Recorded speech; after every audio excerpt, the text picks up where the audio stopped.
ये इसको चलो हम लोग आज पढ़ रहे हैं ECB, थोड़ा सा इसमें अमेंडमेंट आया है तो दीपाली ख्याति दोनों थोड़ा ध्यान रखना है इस पे, ठीक है। जब आप एक्सटर्नल कमर्शियल बोरोइंग शब्द का इस्तेमाल करते हैं तो इसमें यहां पर एक्सटर्नल मतलब होता है अदर कंट्री, भारत के अलावा दूसरा देश एक्सटर्नल है, ठीक है। कमर्शियल बोरोइंग मतलब होता है अपने बिजनेस के लिए लोन लेना। तो अब बताओ एक्सटर्नल कमर्शियल बोरोइंग का क्या मतलब होगा। जब इंडिया की एक एंटिटी अपने बिजनेस पर्पस के लिए किसी फॉरेन सोर्स से फाइनेंस लेती है या लोन लेती है तो इसे एक्सटर्नल कमर्शियल बोरोइंग बोलते हैं। आप बोलो इस बात में आपको किसी प्रकार की कोई तकलीफ है क्या। मैं जो बोल रहा हूं मेरी बात समझ आ रही है कि नहीं आ रही, मेरी आवाज आ रही है, मेरी आवाज आप लोग को आ रही है हाँ या ना। आ रही है सर। ध्यान से सुनो, अच्छे से समझो इस बात को। जब एक इंडियन कंपनी, जैसे इंडियन कंपनी कौन सी एक ले सकते हैं, टाटा लिमिटेड, आज इसे पैसों की जरूरत है। जब ये लोन एक फॉरेन से सोर्स से लेती है, जैसे मैं बोलता हूँ इंटरनेशनल मॉनेटरी फंड से लोन लिया जा रहा है या वर्ल्ड बैंक से लोन लिया जा रहा है, तो हम इसे एक्सटर्नल कमर्शियल बोरोइंग बोलते हैं, क्योंकि ये देश के बाहर से लिया गया वो पैसा है जिसको हम बिजनेस में इस्तेमाल करेंगे। अब ये लोन आप कैसे कैसे ले सकते हो, तो इसके अपने तरीके हैं। या तो आप ले लो टर्म लोन। टर्म लोन लेने का मतलब है जिसको आप एक टाइम पीरियड के बाद विद वापस कर दोगे। या तो आप क्या कर सकते हो, दूसरे देश से लेके आना एक मिनट, या तो आप ले सकते हो FCCB, foreign currency convertible bond. Foreign currency convertible bond का मतलब है कि मेरी इंडियन कंपनी है, इसने बेसिकली क्या किया है, बॉन्ड इशू किए हैं। ये बॉन्ड किस में रिप्रेजेंटेड है, फॉरेन करेंसी में रिप्रेजेंटेड है। फॉरेन करेंसी मतलब डॉलर में या पॉन्ड में, और इसे क्या किया गया है, दूसरी कंट्री में आउटसाइड इंडिया सेल किया गया है। तो जिन्होंने फॉरेन करेंसी कन्वर्टिबल बॉन्ड खरीदा होगा उन्होंने हमारी कंपनी को लोन दे दिया है। अब क्योंकि ये कन्वर्टिबल बॉन्ड है तो आगे जाके कल को ये इस इंडियन कंपनी के इक्विटी शेयर में कन्वर्ट हो सकते हैं। ये FCCB है। आपको ध्यान समझ आया कि नहीं आया ये बता दो, FCCB का मतलब। सर एक बार फिर से समझाओगे। फॉरेन करेंसी कन्वर्टिबल बॉन्ड उन बॉन्ड्स को बोलते हैं जो एक इंडियन कंपनी फॉरेन करेंसी में रिप्रेजेंट करके आउटसाइड इंडिया बेचती है। जैसे इंडिया की कंपनी रिलायंस इंडिया लिमिटेड, इसको चाहिए लोन, तो इसने क्या किया, बॉन्ड्स बेचे US में। अब ये बॉन्ड है, बॉन्ड माने लोन है, लेकिन बाय नेचर ये कन्वर्टिबल है। तो कन्वर्टिबल होने का मतलब बेसिकली ये है कि आज US के पर्सन ने जब इस फॉरेन करेंसी कन्वर्टिबल बॉन्ड को खरीदा है तो हमको लोन दिया है, तो इस लोन पे हम इन्हें इंटरेस्ट दे रहे हैं और साथ साथ प्रिंसिपल भी देंगे। लेकिन इनके एक चॉइस रहेगी कि बीच में चाहें तो इस बॉन्ड को ये कन्वर्ट करा सकते हैं इनटू इक्विटी शेयर। किस में कन्वर्ट करा सकते हैं, इक्विटी शेयर। और हमारी कंपनी के क्या बन जाएंगे, शेयर होल्डर बन जाएंगे। क्या बन जाएंगे। तो लोन लेने का एक तरीका टर्म लोन ले लो, या तो फॉरेन करेंसी कन्वर्टिबल बॉन्ड बेचो। जो बॉन्ड खरीदेगा उसने हमें लोन दे दिया है और आगे जाके वो अपने इस बॉन्ड को कन्वर्ट करा सकता है किसमें, हमारी कंपनी के इक्विटी शेयर में। ईमानदारी से बोलो, बात समझ आई कि नहीं है। Yes sir. तीसरा तीसरा एक तरीका और है लोन लेने का जिसे बोलते हैं FCEB। क्या बोलते हैं, फॉरेन करेंसी एक्सचेंजेबल बॉन्ड। कौन से बॉन्ड, फॉरेन करेंसी। समझना मेरी बात को। मेरी कंपनी है JK लिमिटेड, मैंने बॉन्ड बेचे हैं। क्या बेचे हैं, बॉन्ड बेचे हैं US के सिटीजन्स को। किसको बेचे, किसको बेचे मैंने बॉन्ड, US। तो उन्होंने हमें क्या दिया, उन्होंने हमें क्या दिया? जब उन्होंने बॉन्ड खरीदा तो हमको क्या मिला? लोन मिला कि नहीं मिला? लोन। अब मैं इनको बोल रहा हूं कि कल को अगर तुम्हें शेयर चाहिए होंगे तो आप इन बॉन्ड को क्या करना? एक्सचेंज करा देना मेरे ही एक सिस्टर कंसर्न के शेयर से, जिसका नाम है दीपाली लिमिटेड। मेरी कंपनी के इक्विटी शेयर आपको नहीं मिलेंगे। आपको क्या करना होगा? अगर बॉन्ड को शेयर में बदलना होगा तो हम आपको एक्सचेंज ऑफर दे रहे हैं कि इन बॉन्ड को छोड़कर आप दीपाली लिमिटेड के शेयर दे देना। दीपाली लिमिटेड और जो जेके लिमिटेड है वो ब्रदर सिस्टर कंसर्न है। बोलो कितना समझ आया? फिर से रिपीट करोगे? फॉरेन करेंसी कन्वर्टिबल बॉन्ड में जब मैं बॉन्ड बेच रहा था तो ये चॉइस थी कि वो लोग मेरी ही कंपनी के इक्विटी शेयर दे सकते हैं, और एक्सचेंजेबल बॉन्ड में शर्त ये है कि मेरी कंपनी के शेयर नहीं मिलेंगे, आपको शेयर मिलेंगे एक दूसरी कंपनी के जो हमारी ही सिस्टर कंसर्न है, हमसे जुड़ी हुई है। अब बताओ कितना क्लियर है? समझ आया कि नहीं आया? हाँ यार, यस सर। आपको समझ आया कि नहीं आया? ख्याति समझ आया कि नहीं आया? Yes sir. एक बात बताओ, तो अगर मैं बोलता हूं मेरी एक कंपनी है, इसने अभी एक लोन जो है वो एशियन डेवलपमेंट बैंक से लिया है। किससे लिया है? Asian development bank. तो अब आप ये बताओ, आप उसको किस कैटेगरी में डालोगे? टर्म लोन है कि एफसीसीबी है कि एफसीईबी है? ये क्या है? बोलो। टर्म ये एक टर्म लोन है। क्या है? Term loan. मेरी कंपनी है जेके लिमिटेड, इसने क्या है, बॉन्ड इशू करे हैं। ये बॉन्ड जो है फॉरेन करेंसी में है और ये बेचे जा रहे हैं ऑस्ट्रेलियन सिटीजन्स को, और इनको बोला गया है कि तुम चाहो तो इन बॉन्ड को हमारी कंपनी के शेयर में कन्वर्ट करा देना। ये क्या है? एफसीसीबी। एफसीसीबी। और अगर तुमको ये बोलता कि भाई जेके लिमिटेड कंपनी है, इसने ऑस्ट्रेलियन सिटीजन को बॉन्ड बेचे और आपको अगर इसके बदले जो है शेयर चाहिए होंगे तो आप इसको एक्सचेंज करवा देना अपूर्वा लिमिटेड से, तो ये क्या है? एफसीईबी। तुमको एकदम अच्छे से एफसीसीबी एफसीईबी समझ आ गया कि नहीं आ गया? Yes sir. मन में कोई डाउट तो नहीं है इसको लेकर? No sir. तो बेटा ये एक्सटर्नल सोर्सेस होते हैं जहां से हम लोन ले सकते हैं। अब हमको क्या करना है? इसी के नियम और शर्तें पढ़नी है। क्या पढ़ना है? टर्म्स एंड कंडीशन पढ़नी है। चलिए शुरू करते हैं हम लोग। पैरामीटर की बात करेंगे। लोन कैसे मिलेगा? तो हम डायरेक्टली चाहें तो फॉरेन करेंसी में उठा सकते हैं, या हम बोल सकते हैं कि हमें सीधे इंडियन रूपी में लोन दो। दो तरीके फॉरेन से लोन लेने के, या तो फॉरेन करेंसी उठाएंगे पूरी की पूरी, उसको बाद में इंडिया में एक्सचेंज कराते रहेंगे, या तो हम पूरा का पूरा लोन ही किस में दे देंगे? इंडियन रूपी में दे देंगे। दो क्राइटेरिया समझ आया कि नहीं आया? मेरी कंपनी है, इसको लोन की जरूरत है, तो ये लोन कहां से देने वाला हूँ? फॉरेन से देने वाला हूँ। तो क्राइटेरिया दो है, या तो मैं फॉरेन करेंसी में ही लोन उठाऊं, या तो ये लोन मुझे किस फॉर्म में दे दिया जाए? इंडियन रूपी के फॉर्म में दे दिया जाए। देखो फॉरेन करेंसी भी आएगी तो कल को मैं इसको कन्वर्ट करूंगा, किस में कन्वर्ट करूंगा? इंडियन में। या तो डायरेक्टली मैं क्या करूं? इंडियन रूपी दे दूं, ज्यादा बेटर क्या है? Directly Indian. तो देखो बोरोइंग की करेंसी हमारे पास क्या अवेलेबल है?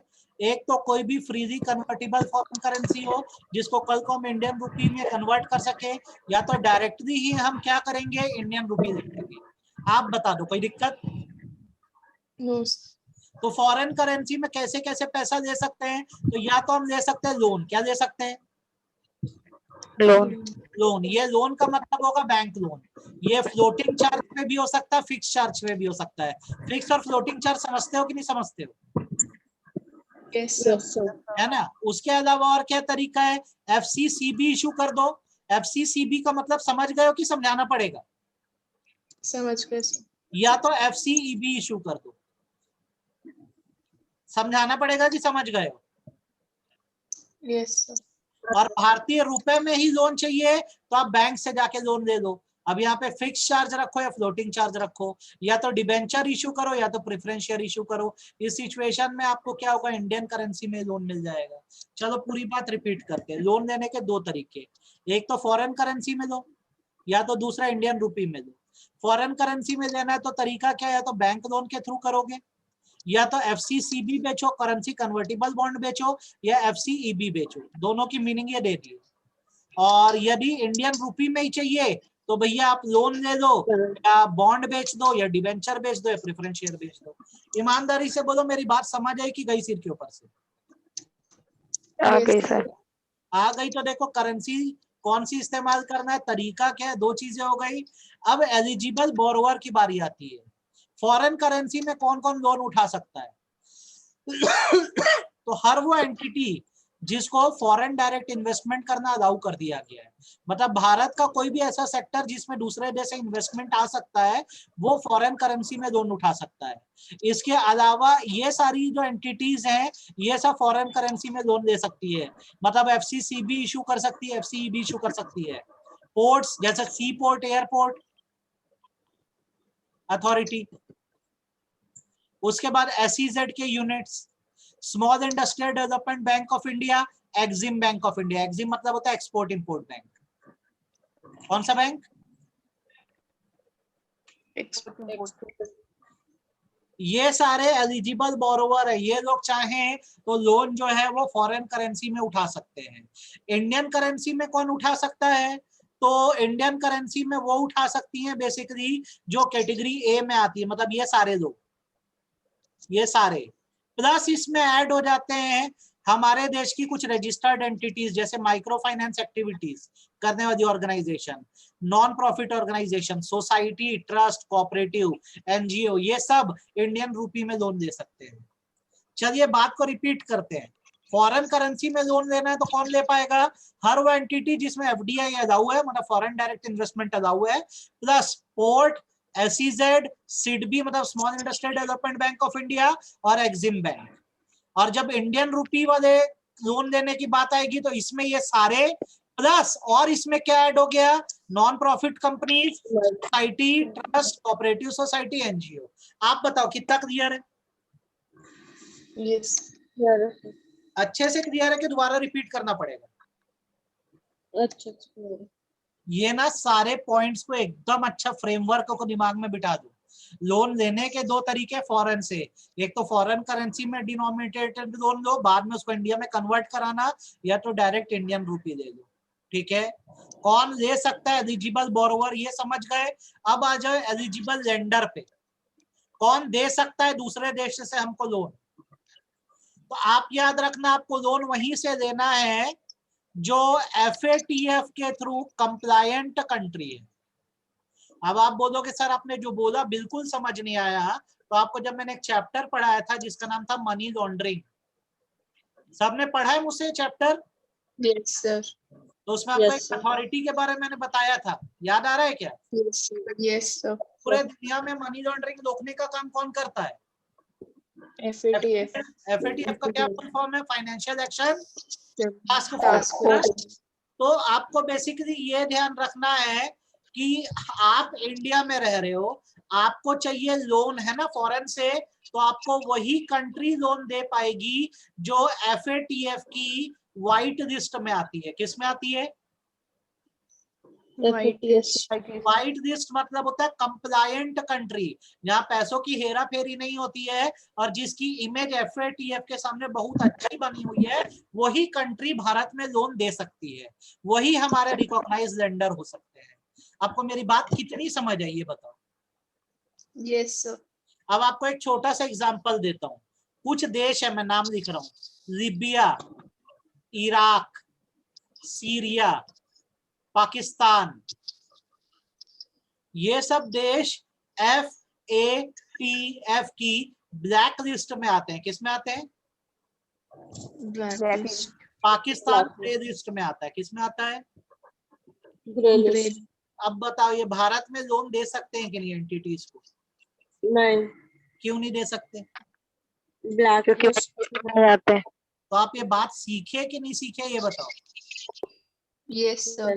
तो the lender should be resident of financial action task force compliant country. IOSCO को काटो भैया, अब दिमाग ही नहीं लगाना इसके। Financial action task force compliant country, ठीक है, कितना क्लियर है? Yes sir. अच्छे से। अब इसमें कौन कौन आ जाता है? तो इसमें आ जाते हैं मल्टीलैटरल और रीजनल फाइनेंशियल इंस्टीट्यूशंस आ जाते हैं, दूसरे देशों के जो आपको लोन दे सकते हैं। उसके बाद कौन आ सकते हैं? इंडिविजुअल्स आ सकते हैं जो बॉन्ड खरीद के आपको क्या दे सकते हैं? लोन दे सकते हैं। उसके बाद और कौन आ सकते हैं? आपके इंडियन कंट्री की फॉरेन ब्रांचेस, क्या फॉरेन ब्रांच। जैसे SBI की कोई फॉरेन ब्रांच है तो हमको भारत में लोन दे सकते हैं। ये सब रिकॉग्नाइज्ड लेंडर में आ जाते हैं। आप ईमानदारी से बताओ, आपको ये बात समझ आई कि नहीं है? यस आ गई। मन और जीवन में कोई तकलीफ तो नहीं है लेंडर्स को लेके? जो टिक नो सर। कराओ केवल उतना पढ़ना। मल्टीलैटरल रीजनल समझाना पड़ेगा कि समझ गए हो? नहीं समझोगे, समझा देता हूँ। मल्टीलैटरल का एग्जांपल होता है वर्ल्ड बैंक, क्या?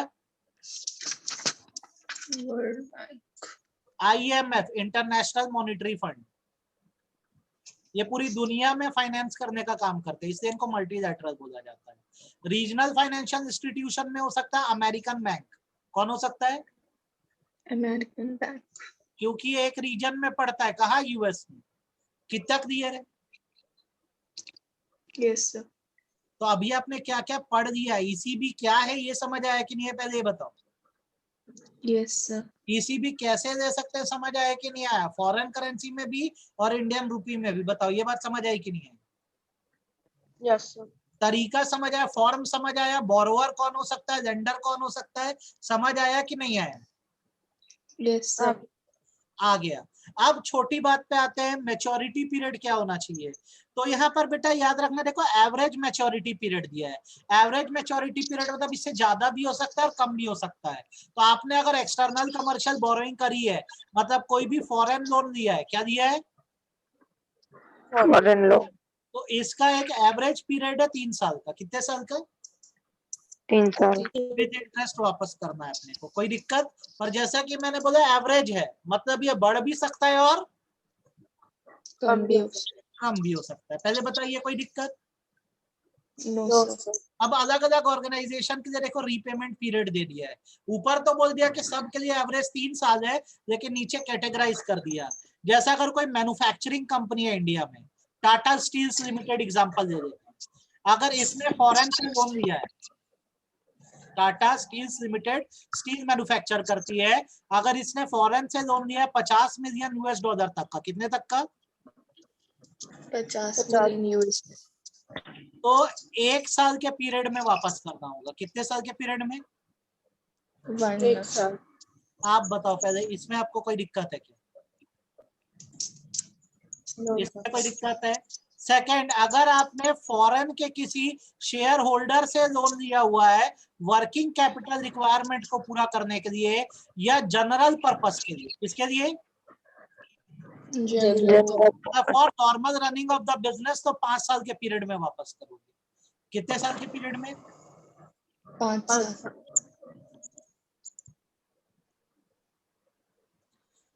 ठीक है, ये नीचे काटना है दोनों, नॉट एप्लीकेबल, नोटेड डेट को मत पढ़ना। ये दोनों समझ आ गया? 1 साल और 5 साल की नहीं है, ये बताओ। Yes sir. वैसे ही अगर एक ECB जो है किसी नॉन बैंकिंग फाइनेंशियल कंपनी ने दिया है, किसने दिया है? Non financial bank. Non banking financial company ने दिया दूसरे देश से, तो 10 साल में वापस करेगी। कितने साल में वापस करेगी? 10 साल। अब सीख लो भैया, मैन्युफैक्चरिंग कंपनी दे रही है $50 मिलियन तक, तो कितने साल में वापस करना है? 1 साल। आप किसी फॉरेन इक्विटी होल्डर से दे रहे हो जनरल पर्पस के लिए, तो 5 साल में। अगर कोई NBFC दे रही है तो 10 साल। 10 साल। पहले बताओ इसमें कोई दिक्कत है क्या? No sir. वैसे अगर किसी कंपनी ने इंडिया के कोई लोन को रीपे करने के लिए पैसा दिया है या बड़े कैपिटल एक्सपेंडिचर के लिए पैसा दिया, कोई बड़ी मशीन खरीदने के लिए पैसा दिया है, तो उस पैसे को 7 साल में वापस करना है। कितने साल में वापस करना है? 7 साल। अगर किस मैटर के लिए दिए हो, किसी कैपिटल एक्सपेंडिचर के लिए दिए हो। कैपिटल एक्सपेंडिचर मतलब क्या होता है, expenditure on acquisition of asset, ठीक है। सिमिलरली अगर आपने लोन लिया है कैपिटल एक्सपेंडिचर के अलावा किसी और पर्पस के लिए, तो 10 साल में वापस करना है। कितने साल में वापस करना है? 10 साल। अब लिमिट देख लो, मैन्युफैक्चरिंग कंपनी 50 मिलियन $US तक दिए, तो कब तक वापस करना है? 1 साल। जनरल पर्पस के लिए दिए तो कितने साल में करना है? 5 साल। एनबीएफसी ने दिया तो कितने साल में करेगी? 10 साल।